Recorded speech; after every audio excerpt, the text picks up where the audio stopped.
Setelah pemilik lapak mengenalinya sebagai wanita hamil yang sebelumnya pernah mendapatkan barang murah di tempat itu, ia langsung menolak menjual barang kepadanya. Ia takut kembali kehilangan barang berharga. Wanita itu hanya bisa terdiam, lalu mencoba membujuk. Ia mengatakan bahwa lapak itu memang untuk berjualan, sehingga menjual kepada siapapun seharusnya sama saja. Pemilik lapak akhirnya setuju dan bertanya barang mana yang ingin dibeli. Tanpa diduga, wanita itu mengatakan ingin membeli semuanya. Pemilik lapak terkejut. Ia pun memeriksa kembali barang-barangnya dengan teliti, namun tidak menemukan sesuatu yang terlihat berharga. Meski begitu, ia tetap merasa ragu. Saat ditanya alasannya, wanita itu hanya menjawab santai bahwa barang-barang tersebut enak dipandang, sehingga ia ingin membelinya. Pemilik lapak pun merasa lega.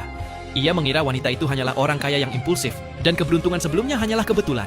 Ia pun memutuskan untuk menjual, namun berniat mengambil keuntungan lebih dengan langsung menyebut harga 50.000 yuan. Tanpa ragu, wanita itu langsung menyetujuinya. Melihat hal itu, pemilik lapak justru menaikkan harga menjadi 100.000 yuan. Orang-orang di sekitar tidak tahan melihatnya dan mulai menegur karena menaikkan harga hanya karena melihat pembelinya kaya. Wanita itu berpura-pura marah dan bertanya apakah harga akan dinaikkan lagi. Pemilik lapak menjadi canggung dan berjanji tidak akan menaikkannya lagi. Akhirnya, wanita itu langsung membayar 100.000 yuan untuk semua barang tersebut. Dalam hatinya, pemilik lapak menertawakan wanita itu karena dianggap mudah ditipu.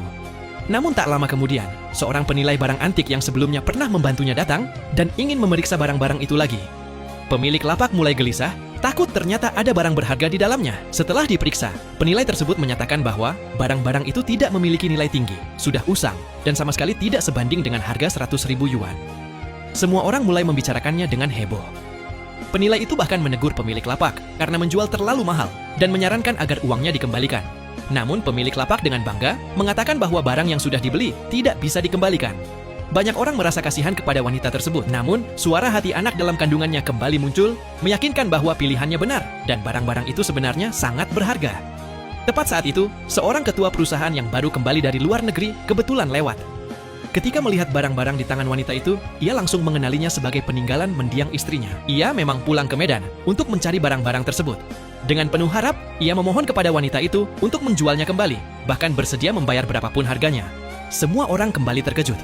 Namun setelah mengetahui bahwa itu adalah kenangan berharga milik istrinya, wanita itu justru mengatakan akan menjualnya dengan harga semula, yaitu 100.000 yuan.